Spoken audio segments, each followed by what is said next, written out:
ప్రేమ నమ్మకం కలిగిన మా ప్రియ పరలోకమందున్న తండ్రి, మీ పరిశుద్ధమైన ఉన్నతమైన ఘనమైన నామానికి స్తుతులు స్తోత్రాలు చెల్లించుకుంటున్నాం తండ్రి. మరొక పునరుద్ధాన ఆదివారము ఆరాధన కార్యక్రమాన్ని జరిగించుకోవడానికి మా ఎడల మీరు చూపించినటువంటి మీ కృపను బట్టి, మీ దయని బట్టి, మీ ప్రేమను బట్టి మిమ్మల్ని ఎంతగానో మేము స్తుతించుకుంటున్నాం తండ్రి.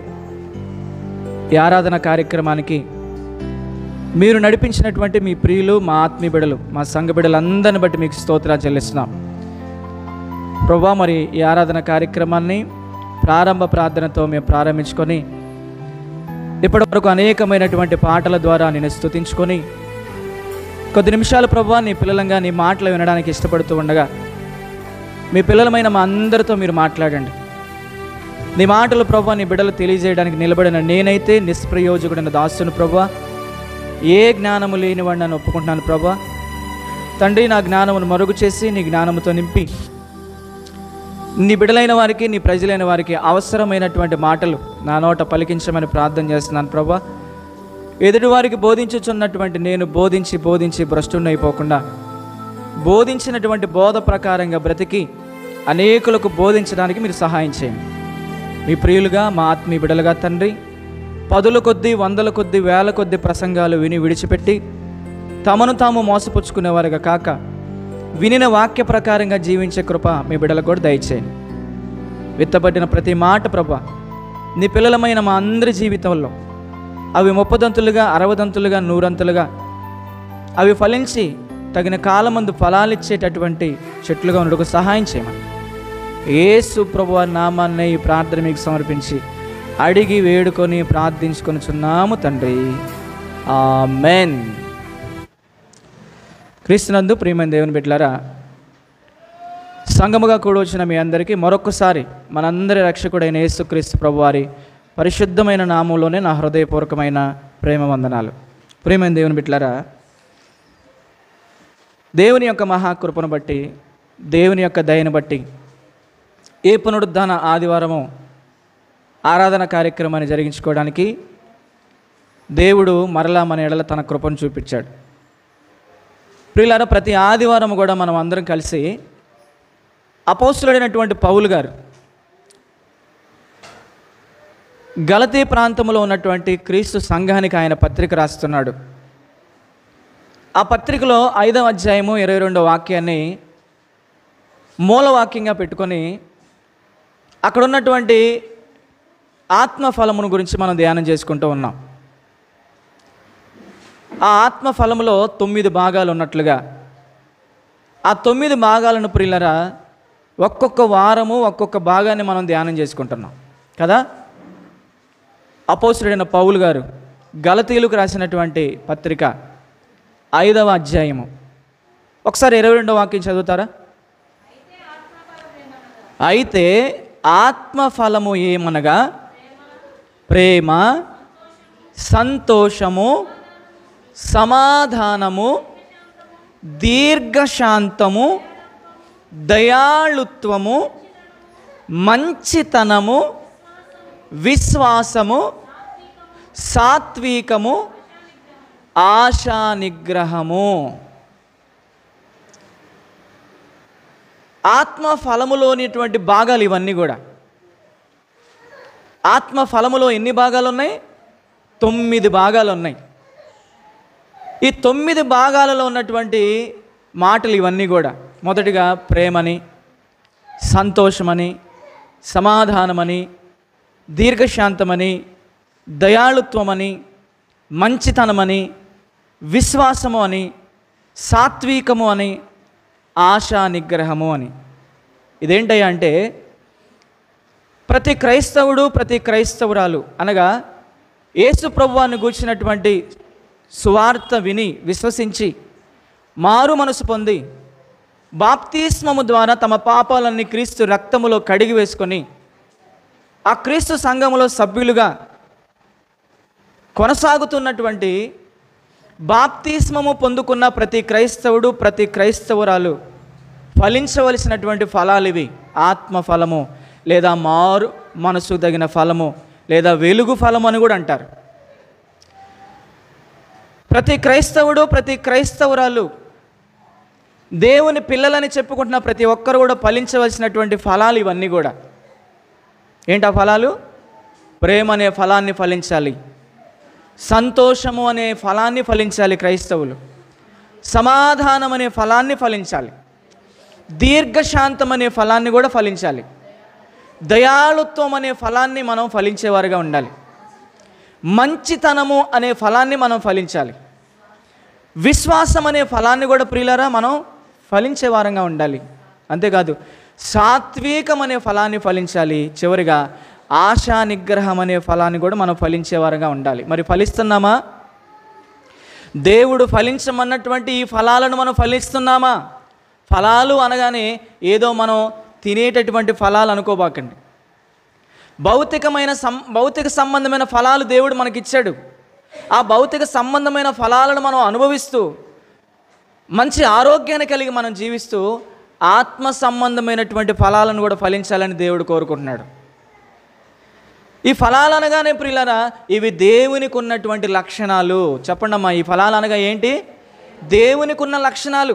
ప్రేమ అది దైవ లక్షణం, సంతోషం అది దేవుని లక్షణం, సమాధానం అది దేవుని లక్షణం, దీర్ఘశాంతం అది దేవుని లక్షణం, దయాళుత్వము అది దేవుని లక్షణం, మంచితనము అది దేవుని లక్షణం కదా, విశ్వాసము అది దేవుని లక్షణం, సాత్వికం అనేది అది దేవుని లక్షణం, ఆశా నిగ్రహము అనేది కూడా దేవుని లక్షణం. అది మరి బాప్తిస్మము ద్వారా మనం అందరం దేవునికి కుమారులుగా కుమార్తెలుగా చేయబడ్డాం కనుక మరి ఆయన పిల్లలమని చెప్పుకుంటున్నటువంటి మనము ఆయనలో ఉన్నటువంటి ఈ లక్షణాలు మనం కూడా కలిగి ఉండొద్దా? చెప్పండి. దేవుడు ఈ లక్షణాలు కలిగి ఉన్నప్పుడు ఆయన పిల్లలమని చెప్పుకుంటున్నప్పుడు మనం ఈ లక్షణాలు మనం కూడా కలిగి ఉండాలి. కాబట్టి దేవుడు మన యొద్ద నుంచి ఈ ఆత్మ ఫలాలు కోరుకుంటున్నాడు.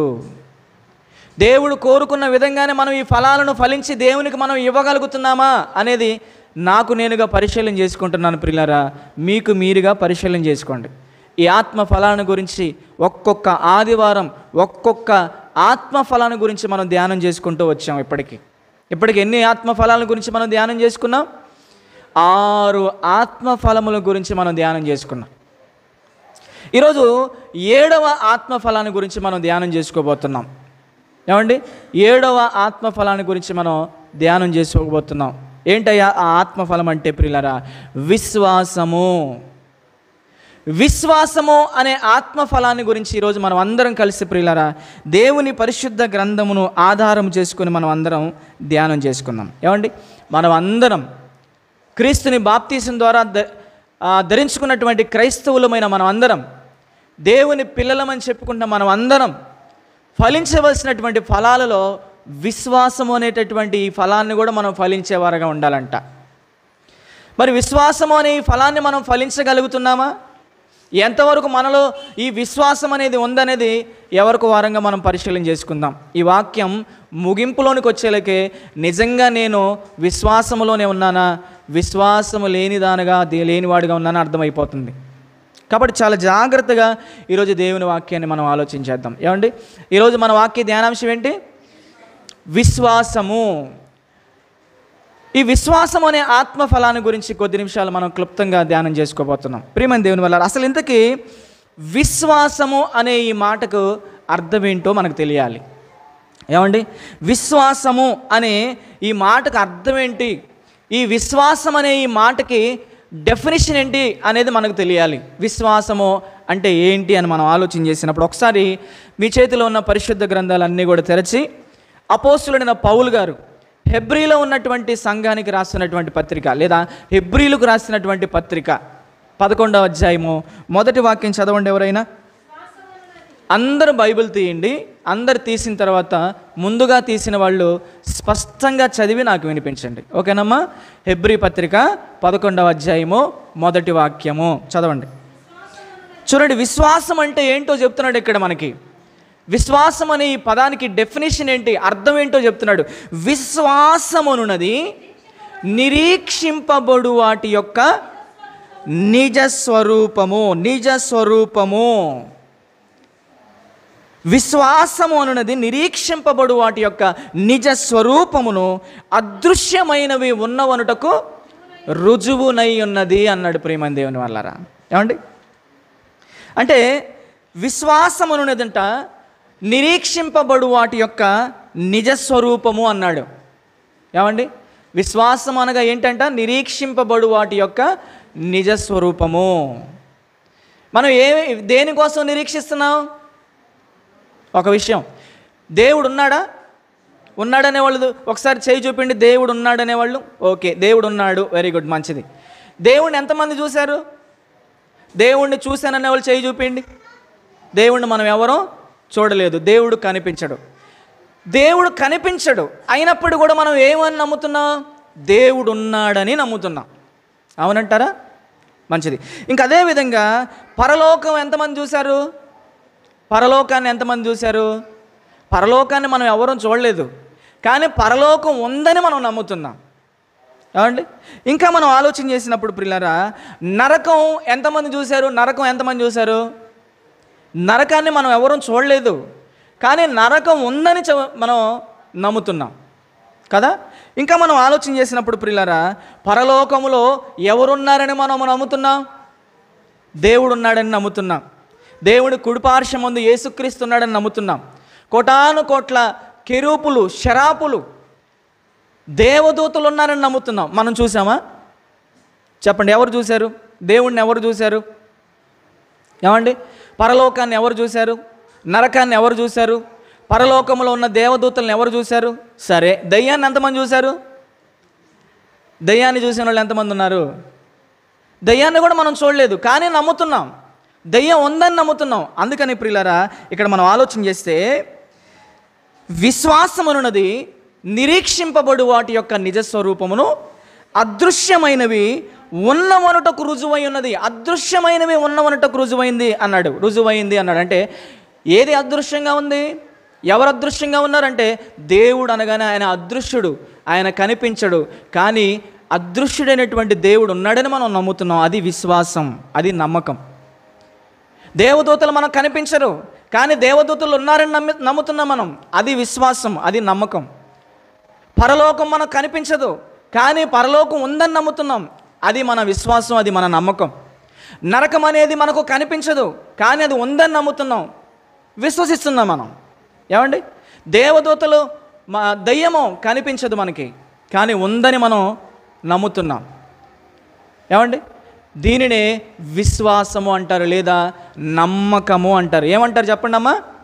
నమ్మకము. కాబట్టి విశ్వాసమునకు డెఫినేషన్ ఏంటయ్యా అంటే ఇదే. విశ్వాసమునకు డెఫినేషన్ ఇదే ప్రియులారా. విశ్వాసము అనేది ప్రియులారా కనిపించినవి ఉన్నవని నమ్మటమే విశ్వాసం.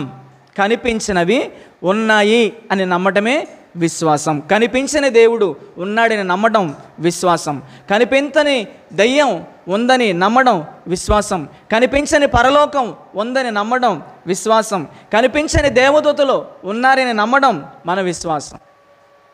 ఓకేనా? అర్థమైంది కదా విశ్వాసమునకు ఉన్నటువంటి డెఫినేషన్ ఇది. అయితే ప్రియమైన దేవుని బిడ్డలారా, మనం అందరం కూడా విశ్వాసులమే. అంటే యేసుక్రీస్తుని ఎవరైతే రక్షకునిగా అంగీకరించారో అందరూ కూడా విశ్వాసులమే, మనం అందరం కూడా.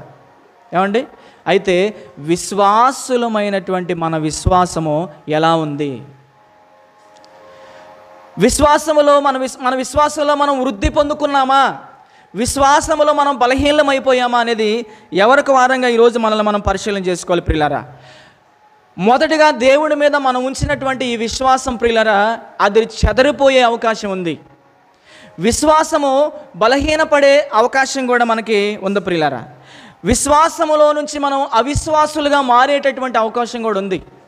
విశ్వాసములో నుంచి విశ్వాస భ్రష్టులమైపోయేటటువంటి అవకాశం కూడా మనకి ఉంది. అమ్మ అర్థమవుతుంది కదా?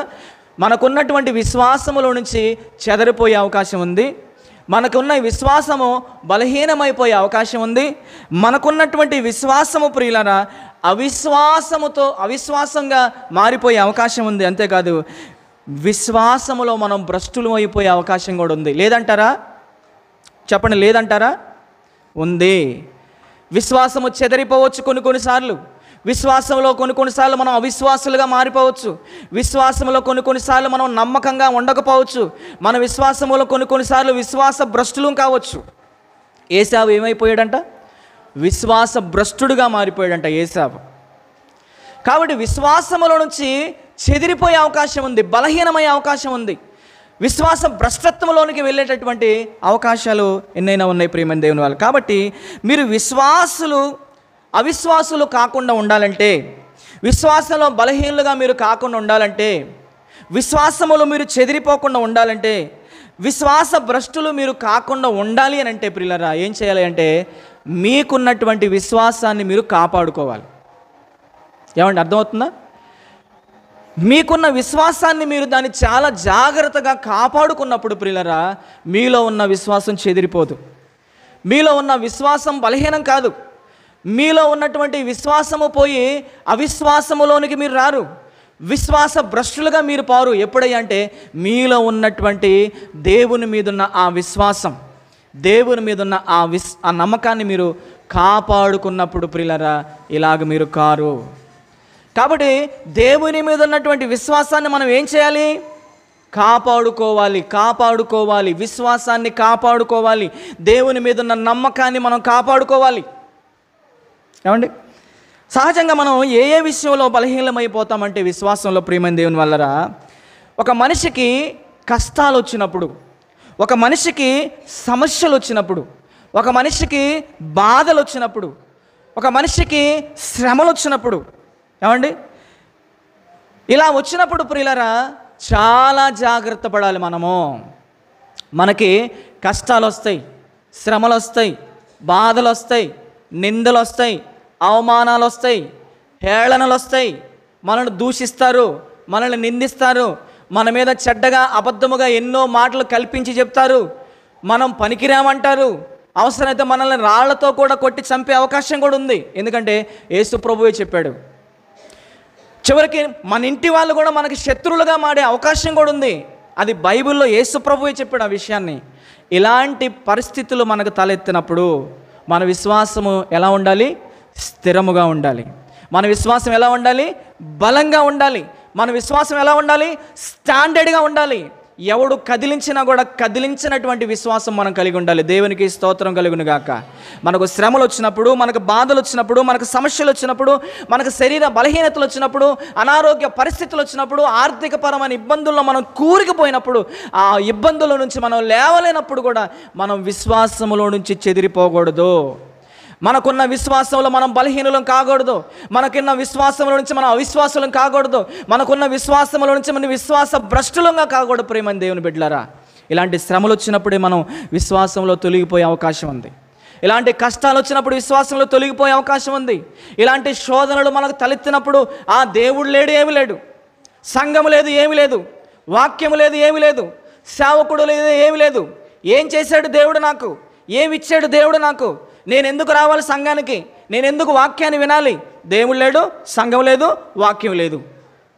దేవుని కొరకు నేను ఎన్ని చేశాను, దేవుని కోసం నేను ఎంత ఇచ్చాను, దేవుని కోసం ఎంత ప్రయాసపడ్డాను, దేవుని కోసం ఎన్ని నిందలు భరించాను, దేవుని కోసం ఎన్ని అవమానాలు పడ్డాను, నేను దేవునికి నేను ఎంత చేసినా దేవుడు నాకు ఏం చేశాడు? దేవుడు లేడు, వాక్యం లేదు, సేవకుడు లేదు, నన్ను పిలవద్దు, నేను రాననే వాళ్ళు చాలామంది ఉన్నారు తెలుసా ఈరోజు.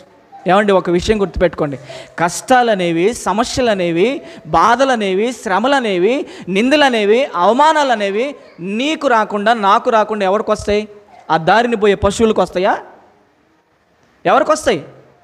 కష్టాలనేవి, శ్రమలనేవి, బాధలనేవి, నిందలనేవి, శోధనలనేవి, మరణాపాయ స్థితులనేవి ప్రియులారా నీకు, నాకు, మనకే వస్తాయి మనుషులంగా. కాబట్టి మనం ఏం చేయాలి? ఆ విషయంలో ఎవడైనా శ్రమ సంభవించినా అతడు కృంగిని ఎడల అతడు ఏమవుతాడంట? శాతగాని వాడు అవుతాడని బైబిల్ గ్రంథంలో సెలవిస్తుంది. ఎవరికైనా శ్రమ సంభవించినా అతడు ఏం చేయాలి? ప్రార్థన చేయాలి. నీకు ఏ విషయంలో ఆ శ్రమ వచ్చిందో, ఏ విషయంలో నీ కుటుంబంలో ఆ సమస్యలు వస్తున్నాయో, ఏ సందర్భాన్ని బట్టి నీకు ఆ బాధలు అనేవి కలుగుతున్నాయో అదేదో తెలుసుకొని మోకాళ్ళేసి నీకు శ్రమ సంభవించినప్పుడు నువ్వు దేవుని విశ్వాసం నుంచి తొలగిపోవటం కాదు, దేవుణ్ణి విడిచిపెట్టి తిరగడం కాదు, దేవుణ్ణి విడిచిపెట్టేసి దేవుడు ఏం చేశాడు నాకని చెప్పేసి లోకంలో లోకస్తుల్లాగా తిరగడం కాదు. ఏం చేయాలి మరి? ఎవడికైనాను శ్రమ సంభవించినా అతడు ఏం చేయాలంటే మోకాళ్ళేసి కన్నీళ్లతో దేవునికి ప్రార్థన చేయాలి. ఆ శ్రమ ఎందుకు వచ్చిందో దేవుని సన్నిధిలో మోకరించి మనం ప్రార్థన చేయాలి. ప్రార్థన చేయం మనం, దేవుని మీద ఆధారపడం మనం, దేవుని యందు విశ్వాసం ఉంచం మనం, దేవుని యందు నమ్మిక ఉంచం మనం, దేవుణ్ణి విడిచిపెట్టేసి పోతూ ఉంటాం. దేవుడు ఏమంటారు? ఇంకా దేవుడు నాకు అన్యాయం చేశాడు,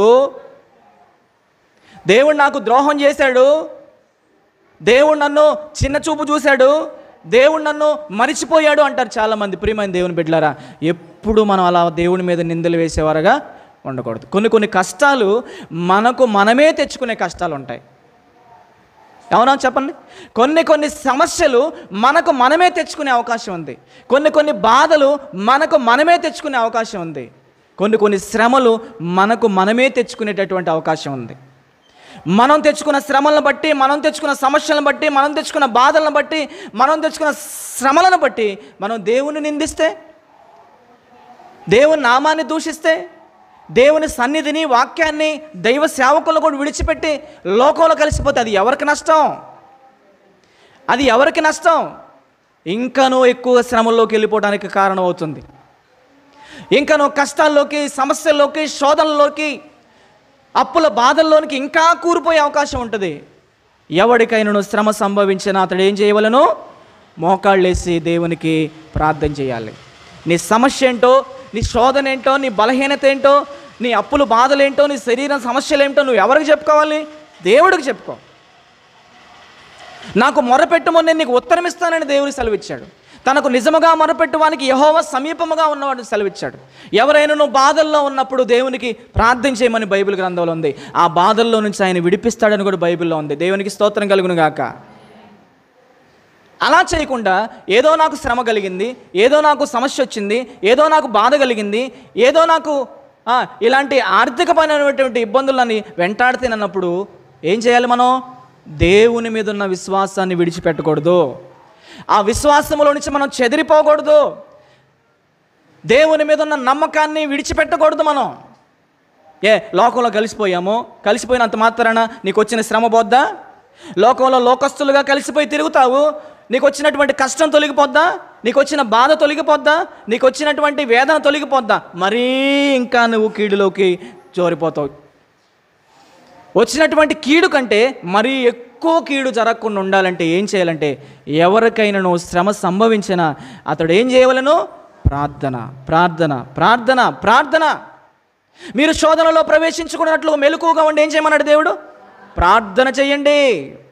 మీ ప్రతి విన్నపమును ప్రార్థనాపూర్వకముగా దేవునికి తెలియజేసుకోండి అని దేవుని వాక్యం ఇంత బాగా సెలవిస్తున్నప్పుడు ఎందుకు దేవుణ్ణి విడిచిపెట్టి తిరుగుతున్నారు? దేవుని మీద ఎందుకని అవిశ్వాసులుగా బ్రతుకుతున్నారు? ఎందుకు దేవుణ్ణి నమ్మట్లేదు? దేవుడు చేతగానివాడా? నీ సమస్య ఏంటో దేవుడికి తెలియదా? నీ కష్టం ఏంటో దేవుడికి తెలియదా? నీ శోధన ఏంటో దేవుడికి తెలియదా? నీ బాధ ఏంటో దేవుడికి తెలియదా? నీ శ్రమ ఏంటో దేవుడికి తెలియదా? సమస్తాన్ని ఎరిగినటువంటి దేవుడు ఆయన కన్నులకు మరుగైన సృష్టం అంటూ ఏదీ లేదు. సమస్తమును ఆయన తేటగా కనబడుతుంది. దేవుడు నిన్ను చూస్తున్నాడు. ప్రియమైన దేవుని బిడ్డలారా, దేవుడు నిన్ను చూస్తున్నాడు. నీ కష్టాన్ని చూస్తున్నాడు, నీ శ్రమను చూస్తున్నాడు, నీ బాధను చూస్తున్నాడు, నీ శోధన చూస్తున్నాడు, నీ శరీర బలహీనత కూడా చూస్తున్నాడు. ఆయన ఒక సమయం వస్తుంది, ఆ సమయంలో వాటన్నిటి నుంచి నీకు విడుదల కలుగు చేస్తాడు. దేవునికి స్తోత్రం కలుగును గాక. నీ కన్నుల ప్రతి బాష్ప బిందువును తుడిచివేసి నీకు వచ్చిన నిందను, అవమానమునకు ప్రతిగా రెట్టింపు ఘనతను ఆయన నీకు ఇస్తాడు. ఎప్పుడు ఇస్తాడు? నమ్మకంగా దేవునిలో ఉన్నప్పుడు. నమ్మకమైన వానికి దీవెనలు మెండుగా దేవుడు ఇస్తాడని బైబిల్ వాక్యం సెలవిస్తుంది. ఏది నమ్మకం? ఏది దేవుడి మీద నీ విశ్వాసం ఏంటి? అరే, శ్రమ కలిగిందంటే దేవుణ్ణి విడిచిపెట్టేస్తున్నావే, బాధ వచ్చిందంటే దేవుణ్ణి విడిచిపెట్టేస్తున్నావే, ఒక దుఃఖాన్ని కలిగిందంటే నువ్వు దేవుణ్ణి దేవుడు తెలియకుండా వచ్చిందంటారా? నీకొచ్చిన శ్రమ, నీకొచ్చిన బాధ, నీకొచ్చిన సమస్య, నీకొచ్చిన శోధన దేవుడికి తెలియకుండా వచ్చిందని చెప్పేవాళ్ళు ఎవరునండి? దేవుడు తెలియకుండా కొన్నిసార్లు మనకు మనమే మన కుటుంబాల్లో సమస్యలు తెచ్చుకుంటాం. కొన్నిసార్లు దేవుడు మనల్ని పరీక్షిస్తాడు. అర్థమవుతుందమ్మా? దేవుడు నువ్వెంతవరకు భక్తిలో ఉన్నావో, నువ్వెంతవరకు దేవుని కుమారుడిగా, కుమార్తెగా ఉన్నావో, నువ్వెంతవరకు నీ విశ్వాసములో పరిపూర్ణ దశలోనికి వెళ్ళావో దేవుడు నిన్ను పరీక్షించడానికి కొన్నిసార్లు నీకు పరీక్ష పెడతాడు. ఆ పరీక్షలో నిలబడాలి తప్పితే ఆ పరీక్షలో పడిపోకూడదు. అమ్మా వినండి, ఆ పరీక్షలో నువ్వు నిలబడాలి. దేవుడు పెట్టిన ఆ పరీక్షలో నువ్వు నిలబడి గెలవాలి. బైబిల్ గ్రంథంలో ఉన్నటువంటి భక్తులైన వాడికి ఎంతోమందికి దేవుడు ఎన్నో భయంకరమైనటువంటి పరీక్షలు పెట్టాడు తెలుసా మీకు? నీకు నాకు ఏ పరీక్షలు పెట్టాడు దేవుడు? ఏ పరీక్షలు పెట్టాడమ్మా? నీకొచ్చిన కష్టము, నీకొచ్చిన బాధ, నీకొచ్చిన శ్రమ, నీకొచ్చిన వేదన ఎంత యేసు ప్రభువుకు వచ్చిన దానికంటే వచ్చిందా? ఆది అపోస్తులకు వచ్చిన కష్టాల కంటే నీకు ఎక్కువ కష్టాలు వచ్చినాయా? ఆది క్రైస్తవులకు వచ్చిన కష్టాల కంటే నీకు ఎక్కువ కష్టాలు వచ్చినాయా? ఏమండి? కాబట్టి నా ప్రియమైన దేవుని బిడ్డలారా, ప్రియమైన దేవుని ప్రజలారా, కొన్నిసార్లు దేవుని మీద ఉన్న విశ్వాసాన్ని కోల్పోయే పరిస్థితులు ఉన్నాయి లోకంలో. దేవుని మీద ఉన్న విశ్వాసంలో నుంచి మనం చెదిరిపోయే పరిస్థితులు ఉన్నాయి లోకంలో. దేవుని మీద ఉన్న విశ్వాసాన్ని మనం కోల్పోయి బలహీనులమయ్యే అవకాశం ఉంది ఈ లోకంలో. దేవుని మీద ఉన్న విశ్వాసాన్ని కోల్పోయి విశ్వాస భ్రష్టులమైపోయే అవకాశం ఉంది. వేటి వల్ల అంటే ఇదిగో ఈ శ్రమల వల్ల, ఈ కష్టాల వల్ల, ఏమండి, ఈ శోధనల వల్ల కొన్నిసార్లు మనం బలహీన పడిపోయే అవకాశాలు ఉన్నాయి. ఏ కష్టం వచ్చినా, ఏ శ్రమ వచ్చినా, ఏ బాధ వచ్చినా సరే ఎవరి వైపు చూడాలి? మనం ఎవరి వైపు చూడాలి? విశ్వాసమును ఒక కర్తయు దాన్ని కొనసాగించు వాడైన యేసు వైపే చూచుచు గురి యొద్దకే మనం పరిగెత్తాలి, కానీ గురి తప్పి తిరగకూడదు. ఏమండి, గురి లేని జీవితాలు మనం జీవించకూడదు. నువ్వు గురి యొద్దగా ఊరి యొద్దకు అనే అంశం చెప్పే విన్నారా ఒకరోజు? గురి యొద్దకు మనం పరిగెత్తాలి, యేసు వైపే చూడాలి. ఎన్ని కష్టాలు వచ్చినా, ఎన్ని శ్రమలు వచ్చినా, ఎన్ని శోధనలు వచ్చినా, ఎన్ని శ్రమలు వచ్చినా, నా ప్రభువు కంటే నాకు ఎక్కువ వచ్చినాయా? నా ప్రభువుని అన్న కంటే నన్ను ఎక్కువ అన్నారా? నా ప్రభువుని పెట్టిన బాధల కంటే నన్ను ఎక్కువ పెట్టారా? నా ప్రభువుకు వచ్చిన శ్రమల కంటే నాకు ఎక్కువ వచ్చినాయా? చివరికి తన చివరి రక్తాన్ని కూడా చిందించి తన ప్రాణాన్నే పెట్టినటువంటి నా ప్రభువు నాకుండగా నాకెందుకు దిగులు అనుకోవాలి? అంతేగాని ఆ విశ్వాసముల నుంచి తొలగిపోయి లోకంలో కలిసిపోయి లోక సంబంధమైనటువంటి మళ్ళా పద్ధతులన్నీ మరలా ఒంటి నిండా పులువుకొని తప్పు ప్రియమైన దేవుని బిడ్డలారా, నీకు వచ్చినటువంటి కీడులో నుంచి మరింత కీడులోనికి నువ్వు వెళ్ళిపోకుండా ఉండాలంటే ఆ కీడు ఎందువరకు వచ్చిందో తెలుసుకోవాలి. ఆ కీడు కలిగిన విషయంలో మనం ఏం చేయాలి? ప్రార్థన చేసి దేవుడికి చెప్పుకోవాలి. కన్నీళ్లు కార్చి దేవుడికి చెప్పుకోవాలి. పశ్చాత్తాపంతో దేవునితో మనం చెప్పుకోవాలి. అప్పుడు దేవుడు నీకు కలిగినటువంటి బాధలన్నిటిలో నుంచి ఆయన విడుదల నీకు కలుగు చేస్తాడు. అర్థమవుతుంది కదా? ఒకసారి దేవుని స్తోత్రం చెల్లిద్దామా గట్టిగా? దేవుని ఘనమైన నామానికి స్తోత్రం కలుగును గాక. కాబట్టి ప్రియులారా, దేవుడు మనకి కొన్నిసార్లు విశ్వాస పరీక్ష పెడతాడు. ఆ విశ్వాస పరీక్షలో మనం ఏం చేయాలి? నిలబడాలి. స్టాండర్డ్గా నిలబడాలి. అది విశ్వాస జీవితం అంటే, అది దేవుని మీద మనకున్న నమ్మకం. కాబట్టి దేవుడు పెట్టినటువంటి ఆ పరీక్షలో మనం నిలబడకుండా పడిపోయాం అనుకోండి, ఏమవుతాం? శాపగ్రస్తులు అయిపోతాం మనం అంతా కూడా. హేబేలు ఉన్నాడు. పితరుల కాలంలో మనం చూసుకున్నప్పుడు ప్రియులారా, హేబేలు నిజంగా ఎంతటి గొప్ప విశ్వాసం కలిగిన వాడంటే దేవుని మీద. హేబేలు విశ్వాసమును బట్టి దేవునికి మరి శ్రేష్టమైనటువంటి బలిని అర్పించాడంట. కాబట్టి దేవుడు ఆయన మీద ఉన్నటువంటి విశ్వాసముతో ఇచ్చినటువంటి ఆ బలిని దేవుడు స్వీకరించాడంట. దేవునికి స్తోత్రం కలుగును గాక. ఒకసారి హెబ్రీ పత్రిక 11వ అధ్యాయం చూడండి. హేబేలు దేవుని మీద ఎంత విశ్వాసం ఉన్నటువంటి వ్యక్తో మనం చూద్దాం త్వరగా. హెబ్రీ పత్రిక 11వ అధ్యాయము 4వ వచనం. హెబ్రీ పత్రిక 11వ అధ్యాయము 4వ వచనం. పితరుల కాలంలో ప్రియులారా, యోసేపు ప్రియులారా, క్షమించండి, హేబేలు ఎంత విశ్వాసంతో ఉన్నాడు దేవుని మీద చూడండి ప్రియులారా. హేబేలు విశ్వాసమును బట్టి హేబేలు కయీను కంటే శ్రేష్టమైన బలి దేవునికి అర్పించెను. దేవుడు అతని అర్పణను గూర్చి సాక్ష్యం ఇచ్చినప్పుడు అతడు ఆ విశ్వాసమును బట్టి నీతిమంతుడని సాక్ష్యము పొందెను. అతడు మృతి నొందియు ఆ విశ్వాసము ద్వారా ఇంకా మాట్లాడుతున్నాడంట. దేవునికి స్తోత్రం కలుగునుగాక. కయీను హేబేలు అనే ఇద్దరు అన్నదమ్ములు దేవుడైన యెహోవా సన్నిధికి అర్పణలు తీసుకెళ్లారు. దేవుడు కయీను అర్పణలు లక్ష్య పెట్టలేదు, తన తమ్ముడైన హేబేలు అర్పణలు లక్ష్య పెట్టాడు. ఎందుకు? ఈ హేబేలు అర్పణ దేవుడు స్వీకరించాడు, లక్ష్య పెట్టాడని మనం చదువుకున్నప్పుడు. హేబేలు అంట విశ్వాసమును బట్టి కయీను కంటే మరీ శ్రేష్టమైనటువంటి బలిని దేవుడికి ఇచ్చాడంట ప్రియులారా. కాబట్టి దేవుడు హేబేలు ఇచ్చినటువంటి ఆ అర్పణను స్వీకరించాడు. అర్థమవుతుంది కదా? అంటే ఇక్కడ పితరుల కాలంలో ఒక విశ్వాసం కలిగినటువంటి వ్యక్తి మనకి ఇక్కడ కనబడుతున్నాడు. ఈయన ఎవరో కాదు, హేబేలు అనేటటువంటి ఒక నీతిమంతుడు. చూడండి, ఈయన దేవునికి విశ్వాసంతో ఇచ్చాడంట బలిని, అర్పణ విశ్వాసంతో. మనం కూడా దేవునికి కానుకలు ఇచ్చేటప్పుడు ఎలా ఇవ్వాలి? మనం కూడా శ్రేష్టమైనటువంటి బలి అన్నాడు. ఏ బలి అంటే అది శ్రేష్టమైనటువంటి బలి. కాబట్టి దేవుడు ఆ శ్రేష్టమైనటువంటి బలిని తీసుకున్నాడు. ఆయన శ్రేష్టమైన బలి ఇచ్చాడని తీసుకున్నాడా? క్రొవ్వినటువంటి గొర్రెల్ని ఇచ్చాడని తీసుకున్నాడా? మరి ఏం చూసి తీసుకున్నాడు దేవుడు? ఏమండి? హేబేలు మనస్సును చూశాడు దేవుడు. హేబేలు ఏ మనస్సుతో ఇస్తున్నాడో చూశాడు దేవుడు. మనం దేవునికి అర్పణలు ఇచ్చేటప్పుడు, కానుకలు ఇచ్చేటప్పుడు దేవుడు మనం ఎంత ఇస్తున్నామనేది చూడగానే మీకు ఎప్పుడు చెప్తాను, మనం ఏ మనసుతో ఇస్తున్నామనేది చూస్తాడు. మనం హెచ్చుల కోసం ఇస్తున్నామా, గొప్పల కోసం ఇస్తున్నామా, ప్రశంసల కోసం ఇస్తున్నామా, పేరు కోసం ఇస్తున్నామా అనేది చూస్తాడు. లేదు, నేను దేవునికే ఇస్తున్నానని మనస్ఫూర్తిగా ఇస్తారని చూసారా? మనసు ఇచ్చే మనసును చూస్తాడు. నువ్వు 1,00,000 రూపాయలు ఇచ్చినా సరే దేవునికి కొన్నిసార్లు సంతోషం ఉండదు. నువ్వు 1 రూపాయి ఇచ్చినా సరే కొన్నిసార్లు దేవుడు సంతోషపడతాడు కదా? ఎందుకు 1 రూపాయి ఇచ్చినా దేవుడు సంతోషపడతాడంటే, దేవుని మీద ఒక పరిపూర్ణమైన విశ్వాసంతో, ప్రేమతో ఇచ్చావు కాబట్టి, మంచి మనస్సాక్షి కలిగి ఇచ్చావు కాబట్టి దేవుడు ప్రియులారా నీవిచ్చే 1 రూపాయి అని స్వీకరిస్తాడు. అంతేగాని ఆ దేవుని మీద విశ్వాసం లేకుండా ఏదో అన్యాయాలు చేసి, అక్రమాలు చేసి, మోసాలు చేసి, మాయ మాటలు చెప్పి సంపాదించుకొని కట్టలు తీసుకొచ్చి దేవునికి అర్పణగా, కానుకలుగా, దశమ భాగాలుగా ఇచ్చిన దేవుడు ఏమన్నా సంతోషపడతాడా? దేవుడు ఏమన్నా తీసుకుంటాడా? నువ్వు సంపాదించే సంపాదన ఎలా ఉండాలంటే, న్యాయముగా సంపాదించిన సంపాదన దేవుడికి తీసుకొచ్చి ఇస్తే అది ఆయన స్వీకరిస్తాడు. గుర్తుపెట్టుకోండి, అందరూ గుర్తుపెట్టుకోండి. కష్టపడి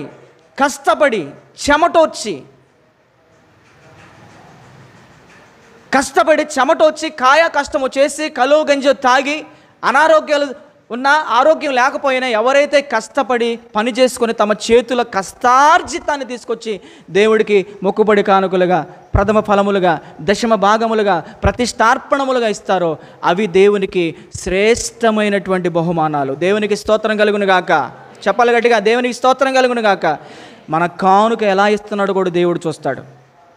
ఎక్కడ నుండి తీసుకొచ్చి దేవునికి కానుకలు మనం ఇస్తున్నామో కూడా దేవుడు చూస్తాడు. తెలుసా మీకు? మనం అనుకోవచ్చు నేను ఇంత ఇస్తున్నాను దేవుడు సంతోషపడతాడని. అది ఎలా తెచ్చావో చూస్తాడు ఆయన. అది తెచ్చిన విధానాన్ని బట్టి నీకు బ్లెస్సింగ్స్ ఉంటాయి, నీకు ఆశీర్వాదం ఉంటుంది. ఎవరిని పడితే వాళ్ళని మోసం చేసేసి, మాయ మాటలు చెప్పేసి ఆ డబ్బులన్నీ తీసుకొచ్చి సమకూర్చుకొని దేవునికి అన్నదానాలు, భూదానాలు, గోదానాలు, వస్త్రదానాలు ఎవడు చేయమన్నాడు ఏంటి అంటాడు. ఒకటే మాట, నువ్వు కష్టపడి తీసుకొచ్చిన రూపాయి నాకు ఇవ్వరా అంటాడు దేవుడు. ఇది తప్పంటారా? అమ్మ చెప్పండి, ఇది తప్ప? నేను చెప్పిన మాట ఇది తప్ప? కష్టపడి సంపాదించిన రూపాయి తీసుకొచ్చి దేవుడికి ఇస్తే ఆయన స్వీకరిస్తాడు. హేబేలు గొర్రెల కాపరి తన మందలో నుంచి దేవునికి బహుమానంగా, కానుకలుగా, అర్పణగా ఇవ్వాలనుకున్నప్పుడు తన మందలో క్రొవ్విన వాటిని, శ్రేష్టమైనటువంటి వాటిని తీసుకొచ్చి దేవునికి బలిగా అర్పించాడంట. విశ్వాసమును బట్టి అర్పించాడంట. అందుకని కయ్యేను కంటే హేబేలు అర్పించిన అర్పణ అది దేవుని దృష్టిలో శ్రేష్టమైంది. నీ అర్పణ దేవుని దృష్టిలో శ్రేష్టంగా ఉండాలంటే కుళ్ళిపోయిన వాటిని, మనకు పనికిరాని వాటిని, మనకు నచ్చనివి కొంతమంది అలా తీసుకొస్తారు. కొంతమంది ఎలాంటి నోట్లు అంట, మన ఒక పాస్టర్ గారు చెబుతున్నాడు, నాకు చాలా బాధేసింది. పాస్టర్ గారు కానుకలు పెట్టి ఆదివారం ఓపెన్ చేస్తే అతుకులేసిన కాగితాలు వస్తున్నాయి పాస్టర్ గారు అన్నాడు. ఏ కాగితాలంట? ప్లాస్టర్లు కరిపించినటువంటి కాగితాలు వస్తున్నాయంట, నల్లగా ఉన్న కాగితాలు వస్తున్నాయంట, చిరిగిపోయిన కాగితాలు వస్తున్నాయంట. నేను అన్నా, అయ్యా పాస్టర్ గారు ఒకవేళ పిల్లలు ఏమైనా తెలియక వేసారేమో అయ్యా అన్న. ఏమండి, పిల్లలు వేసారు అనుకుందాం ఒక వారం, అరే డబ్బా అంతా ఓపెన్ చేస్తే కానుకలు అన్నీ కూడా ఎలా అన్నీ నల్లగానే ఉన్నాయ్యా.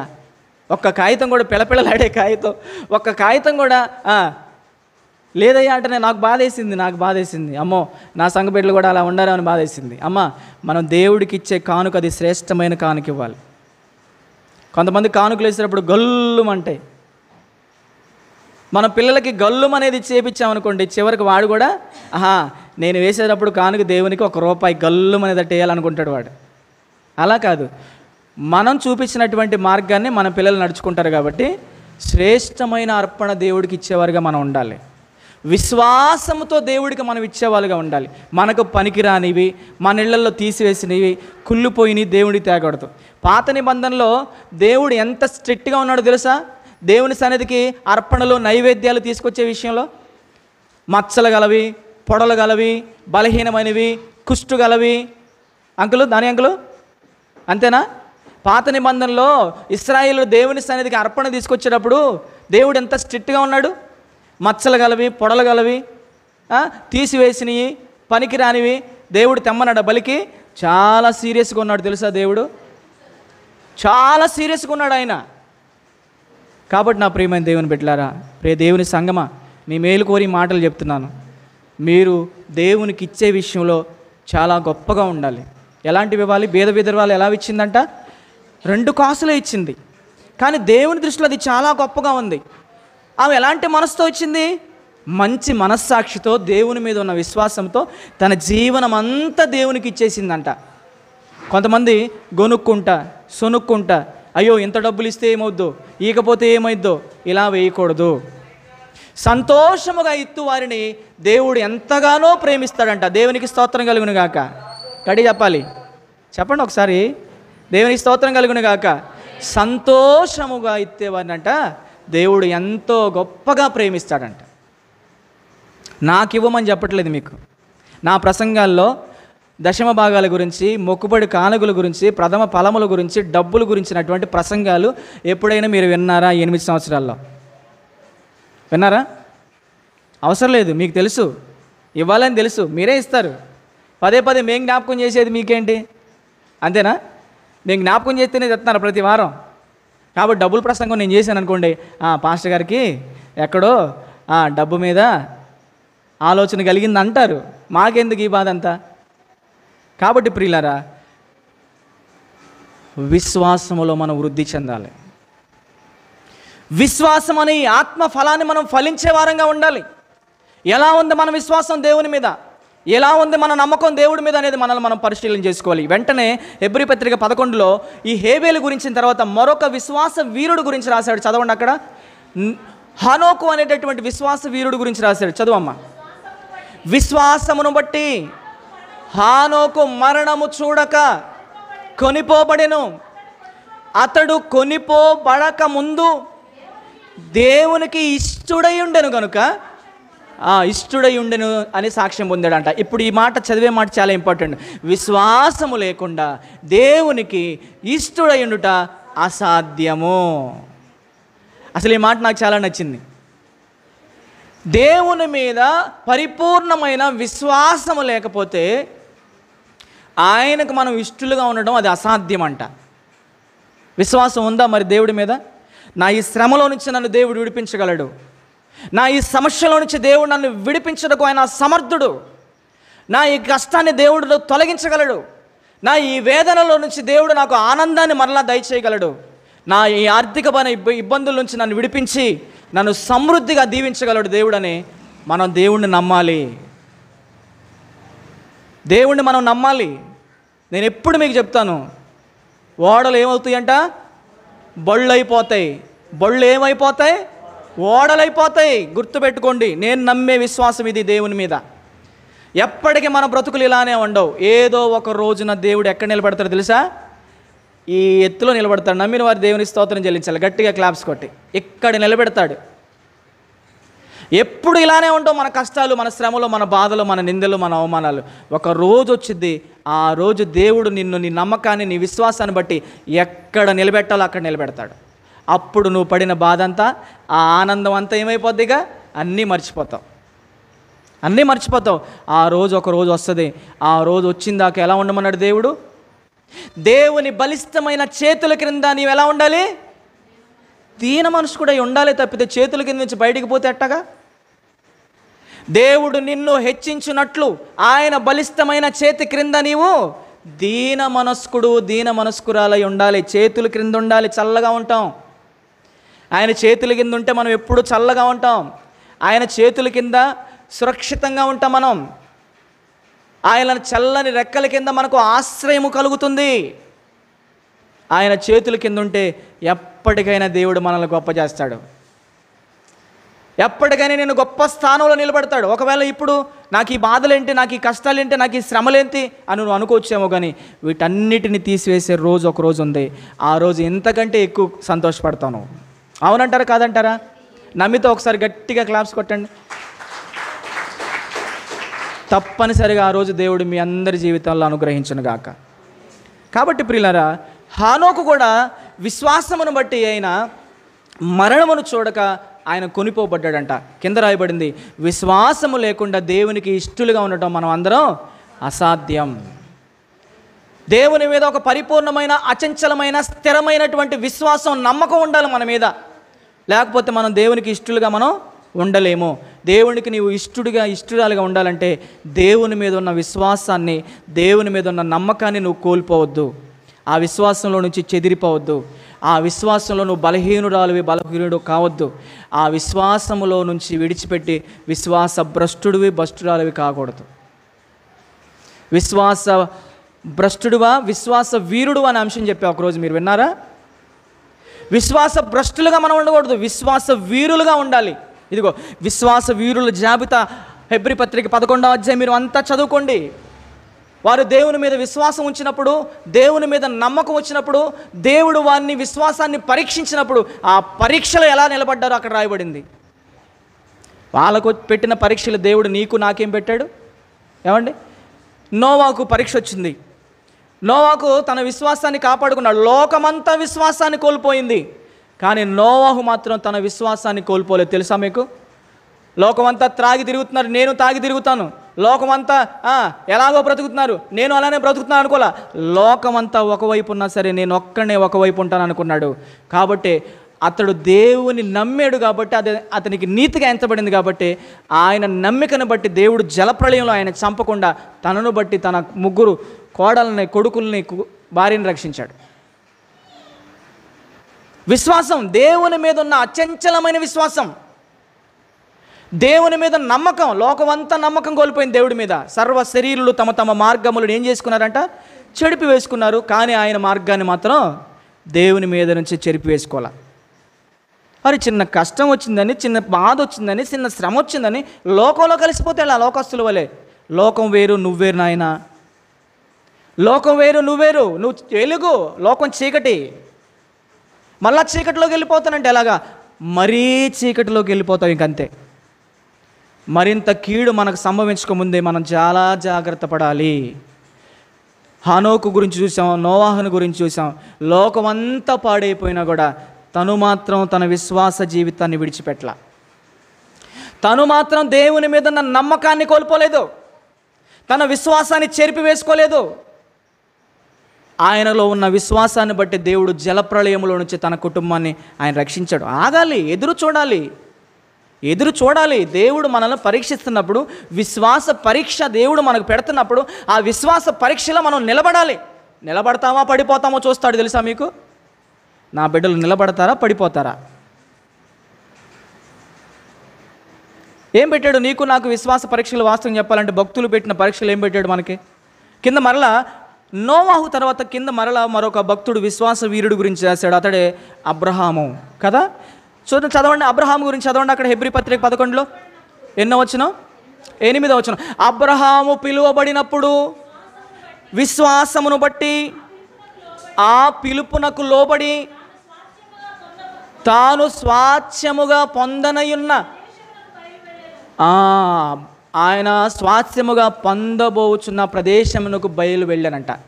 అబ్రహాము తాను ఎక్కడికి వెళ్ళవలయనో తాను ఎరుగకనే వెళ్ళిపోయాడు. చూడండి, అదంటే విశ్వాసం అంటే. అబ్రహాముని దేవుడు పిలిచాడు. అబ్రహాం, నీ ఇంటి నుండి, నీ దేశము నుంచి, నీ బంధువుల యొద్ద నుంచి నువ్వు వచ్చే నాయన అన్నాడు. నేను చూపించే దేశానికి నువ్వు వెళ్ళిపోయిన ఆయన అన్నాడు. నేను ఎక్కడికి వెళ్ళాలో నాకు వాట్సాప్లో లొకేషన్ షేర్ చేయి దేవుడా అన్నాడా?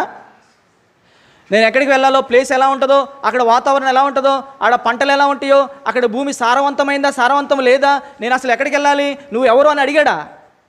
ఏం అడగలేదు. 12వ అధ్యాయంలో అబ్రహాము దేవుడు పిలిచాడు. పిలవగానే ఆ పిలుపుకు లోబడ్డాడు. దేవుడు వెళ్ళమన్న చోటికి వెళ్ళిపోయాడు. అంటే ఎనిదిరిగి చూడకుండా. దేవునికి స్తోత్రం కలుగును గాక. చూడండి, అదేంటి విశ్వాసం అంటే? దేవుడు పిలవగానే ఆ పిలుపుకు లోపడ్డాడు. ఎందుకు, ఏమిటి, ఎలా, ఎప్పుడు, ఎక్కడ అనే ప్రశ్నలు దేవుడిని వేయలేదు. వెంటనే దేవుని పిలుపుకు లోపడ్డాడు. దేవుడు వెళ్ళమనగా నీకు వెళ్ళిపోతున్నాడు, అలాగే దారి పట్టుకుని వెళ్ళిపోతున్నాడు. అసలు ఆయన ఎక్కడికి వెళ్ళాలో కూడా తెలియదంట ఆయనకి. ఇప్పుడు మనం ఇంట్లోంచి బయటికి వెళ్తున్నాం అనుకోండి, అమ్మ జ్యోతి ఎక్కడికి వెళ్తున్నావు అని అడుగుతాం. పలానా ప్లేస్కి వెళ్తుంటే పలానా ప్లేస్కి వెళ్తానన్నా అని చెప్తుంది. కానీ ఆయన దేవుడు వెళ్ళమన్నాడు, ఎక్కడికి వెళ్తాడో ఆయనకే తెలియదు చెప్పడానికి. అబ్రహాం గారు ఎక్కడికి వెళ్తున్నావా అంటే, నేను ఎక్కడికి వెళ్తున్నాను నాకే తెలియదు అంటాడు ఆయన. అవునా దాస్ గారు? అదేనా? చూడండి ఎంత విశ్వాసము. దేవుడు అతన్ని నమ్మెను, దేవుణ్ణి అతడు నమ్మెను గనుక అది అతనికి నీతిగా ఎంచబడిందని బైబిల్లో రాయబడింది. అమలారా, అయ్యలారా, నా సహోదరులరా, నా సహోదరి మనులారా, ముగింపు మాటలు చాలా జాగ్రత్తగా వినండి. విశ్వాసం అనే ఫలాన్ని మనం ఫలించే వారంగా ఉండాలి. విశ్వాసం అనే ఫలాన్ని మనం ఫలించాలి. నిజంగా మన పెద్దమ్మ నాగేంద్ర పెద్దమ్మ ఈ మధ్యలో ఆమెకు బలహీనత వచ్చింది, మీ అందరికీ తెలుసు. ఆ బలహీనతల్లో ఫస్ట్ నుంచి కూడా ఆమె దేవునికి ప్రార్థన చేసుకునేదంట, దేవుని మీద విశ్వాసం ఉంచుకునేదన్న. కానీ ఎప్పుడు హాస్పిటల్కి వెళ్ళినట్టుగా, డాక్టర్లను సంపాదించినట్టుగా, డాక్టర్ల చేత వైద్యం చేయించుకున్నట్లుగా, ట్యాబ్లెట్స్ వేయించుకున్నట్టుగా లేదంట. నేను వెళ్ళనయ్యా, నేను బిళ్ళలు వేసుకున్నయ్యా, దేవుడి మీద విశ్వాసం ఉంచుతానయ్యా, దేవుడే నన్ను స్వస్థపరుస్తాడయ్యా అనేది. అది విశ్వాసం, అది ఆమెకున్న విశ్వాసం. ఆమె విశ్వాసాన్ని నేను తప్పుడు పట్టట్లేదు. అర్థమవుతుంది కదా? అది దేవుని మీద ఉన్నటువంటి విశ్వాసం. మరి ఎంతవరకు మనలో ఆ విశ్వాసం ఉంది దేవుని మీద? ఒక బలమైన స్థిరమైన విశ్వాసం ఉందా? చెదరిపోయిన చెదరిని విశ్వాసం అనే అంశం చెప్పే విన్నారు కదా. చెదరిపోవచ్చు కుటుంబాలు, కానీ చెదరని విశ్వాసం మనలో ఉండాలి. ఆ విశ్వాసమును బట్టి నువ్వు గొప్ప కార్యాలు చూస్తావని బైబిల్లో ఉంది. విశ్వాసమును బట్టి విశ్వాస వీరుల జాబితా చదువుకుంటే మీరు ఆశ్చర్యకరమైన సంగతులు చూశారు వాళ్ళు విశ్వాసాన్ని బట్టి. అర్థమవుతుందమ్మా? కాబట్టి విశ్వాసమును బట్టి ఏం జరిగిందో ఒకసారి చూడండి, త్వరగా ముగించుకుందాం. విశ్వాసమును బట్టి ప్రియులారా, పాత భక్తులందరూ కూడా ఎలాంటి జీవితాలు జీవించారో చూడండి. విశ్వాసమును బట్టి ఏమేమి పొందుకున్నారో, ఏమేమి కోల్పోయారో మనం చూసుకుందాం ప్రియులారా. ఈ సమయంలో ఒకసారి 17వ వచనం చదవండి ప్రియులారా. 17వ వచనం, హెబ్రీ పత్రిక 11:17 త్వరగా చూడండి. అబ్రహాము శోధించబడి విశ్వాసమును బట్టి ఇస్సాకును బలిగా అర్పించెను. ఎవడు ఆ వాగ్దానములు సంతోషముతో అంగీకరించెను, ఇస్సాకు వలననేది నీ సంతానం అనుబడినాను. అంటే ప్రియులారా, ఇక్కడ ఒక విషయం మనం ఆలోచించాలి. దేవుడు అబ్రహాముని పరీక్షించాడు. ఏంటి ఆ పరీక్ష? విశ్వాస పరీక్ష. నీకు ఒక్కగానొక్క కుమారుని నాకు ఇచ్చే నాయనా అన్నాడు. ఏం చేశాడు? అయ్యా, లేక వృద్ధాప్యమందు ఇచ్చినటువంటి కుమారుని నువ్వే బలి కోరుతున్నావు, ఇది నీకు న్యాయమేనా, ధర్మమేనా అని అంటున్నాడా? ఇవ్వమనగానే వెంటనే తీసుకుని వెళ్ళిపోతున్నాడు దేవునికి ఇవ్వడానికి. ఇది విశ్వాసం అంటే. నా బిడ్డ చనిపోడు, నా బిడ్డను దేవుడు బలి తీసుకోడు, ఎలాగైనా నా బిడ్డను నాకు ఇస్తాడు మరలా అనే విశ్వాసంతో ఏం చేశాడు ఈయన? బిడ్డను ఇవ్వమనగానే వెళ్ళిపోతున్నాడు ఇక మోరియా పర్వతం మీదకి. ఇది విశ్వాసం. ఏమండి? అబ్రహాము చూడండి ప్రియులారా, దేవుణ్ణి ఎంతగా నమ్మాడంటే చాలా నమ్మాడు. పిల్లల్ని ఇస్తానని చెప్పాడు, 75వ సంవత్సరం ఇస్తానని చెప్పాడు. 100 సంవత్సరం దాకా పిల్లలు లేరు. మధ్యలో దేవుడి మీద ఉన్న విశ్వాసం ఏమైనా కోల్పోయాడా? 25 సంవత్సరాలు ఎదురు చూశాడు అబ్రహాము. దేవుడు నమ్మదగిన వాడు, వాగ్దానం చేసిన దేవుడు నమ్మదగిన దేవుడు. నాకు బిడ్డని ఇస్తానని చెప్పాడు, బిడ్డని ఇస్తాడని 75వ సంవత్సరం నుంచి 100వ సంవత్సరం దాకా ఎదురు చూశాడు. అంటే 25 సంవత్సరాలు నాకు బిడ్డిస్తాడు దేవుడు అని ఎదురు చూశాడు. అది విశ్వాసం అంటే. అది దేవుణ్ణి నమ్మడం అంటే, దేవుణ్ణి వెంబడించడం అంటే, దేవుని అనుసరించడం అంటే అది. అలా నమ్ముతున్నాం మనం. దేవుడు ఇస్తాడు, నమ్మాలి, ఆయన మీద విశ్వాసం ఉంచాలి. ఆ విశ్వాసంలో నుంచి మరలా మనం తొలగిపోకూడదు. విశ్వాస భ్రష్టులు మనం కాకూడదు. విశ్వాసంలో వృద్ధి చెందుకోవాలి మనం. శిష్యులు అడిగారు యేసు ప్రభువుని, అయ్యా విశ్వాసమందు మేము వృద్ధి పొందినట్లు సహాయం చేయని ప్రార్థన చేశారు. అయ్యా నీ యందు విశ్వాసము మాలో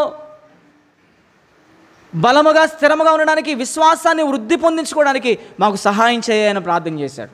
కాబట్టి మనం కూడా ప్రియులారా దేవునికి మన విశ్వాసాన్ని కూడా మనం వృద్ధి చేయమని ప్రార్థించేటటువంటి వారంగా ఉండాలి. ఒకసారి 30వ వచనం చదువుదాం ప్రియులారా. 30వ వచనం నుంచి కొన్ని వచనాలు. విశ్వాసమును బట్టి 7 దినముల వరకు ప్రదక్షిణములు చేసిన తరువాత ఎరుకో గోడలు కూలిని అంటే చూడండి. ఎరుకో గోడల మీద 2 లారీలు నడుస్తాయి.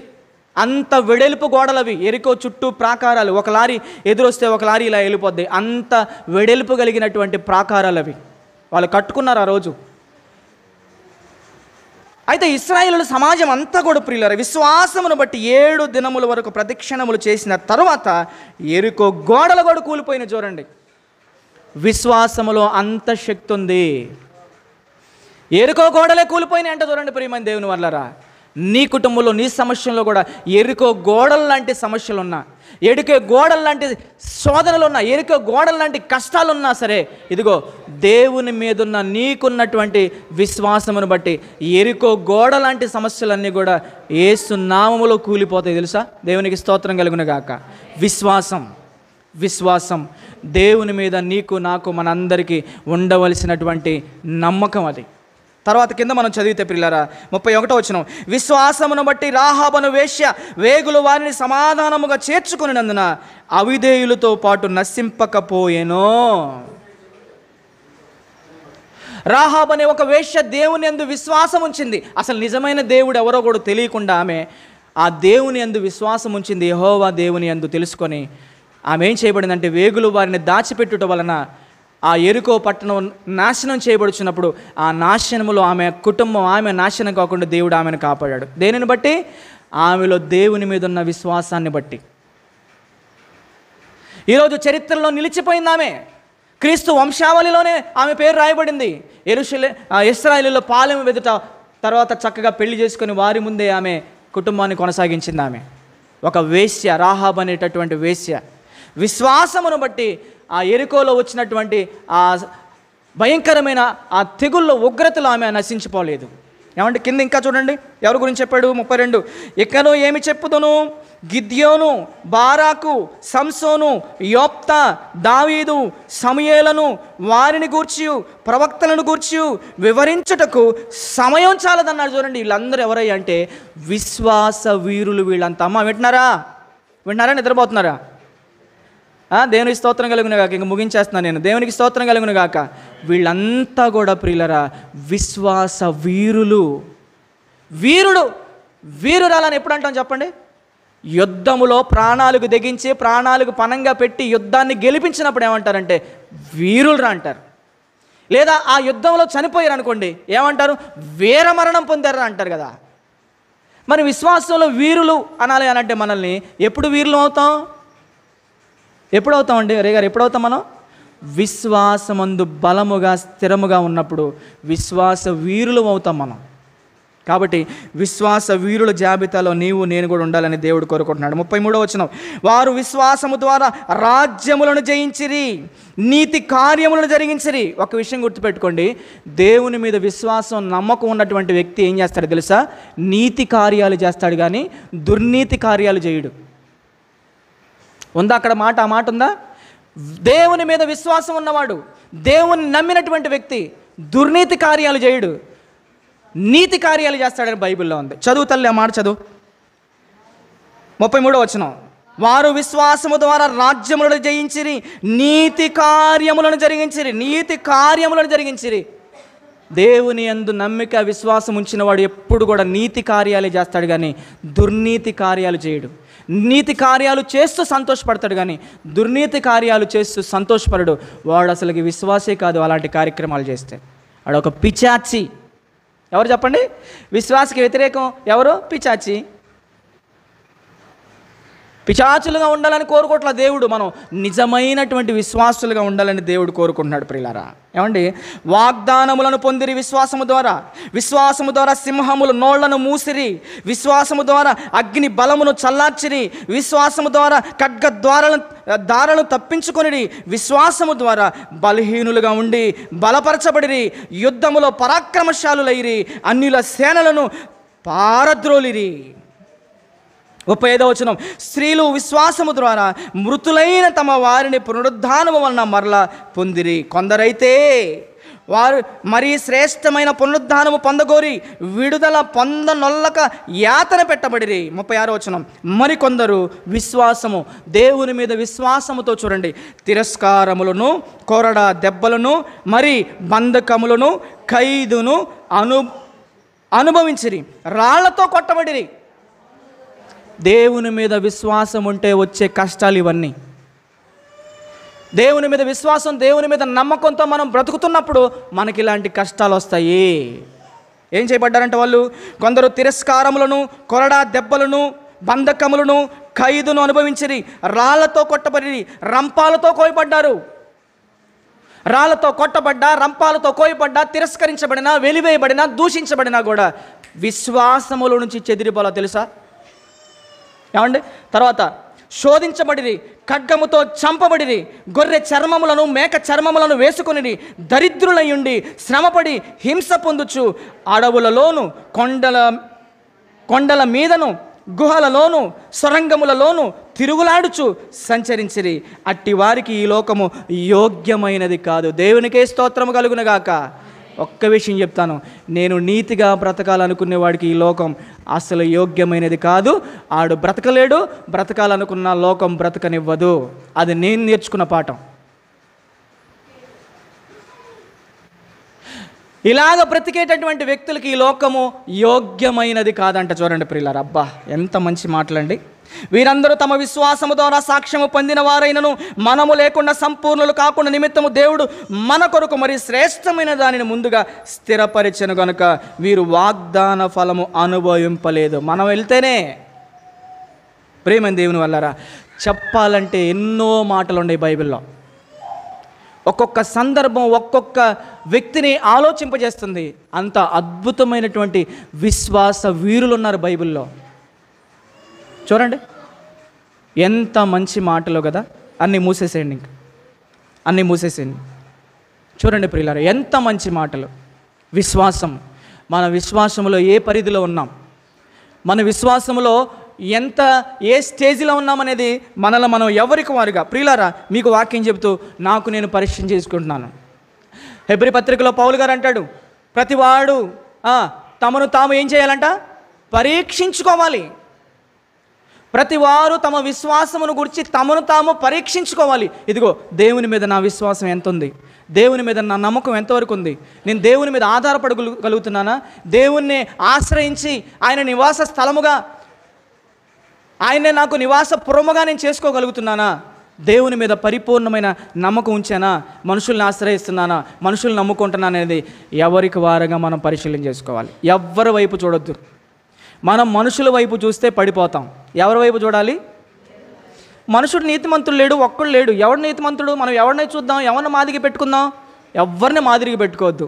యేసు ప్రభువుని ఒక్కడే మాదిరి పెట్టుకోండి. ఓకేనా? ఆయన వైపు చూడండి. యేసు వైపే చూచుచు మీ విశ్వాసపు ఈ ప్రయాణంలో, ఈ యాత్రలో ప్రియులారా, అలాగ మీరు గురి వద్దకే పరిగెత్తండి ప్రియులారా. నిజంగా విశ్వాసమును బట్టి ఎన్ని మేలులు ఉన్నాయో మీకు తెలియట్లా. విశ్వాసం ఉంచుటను బట్టి ఎన్నో మేలులు పొందుకున్నారు.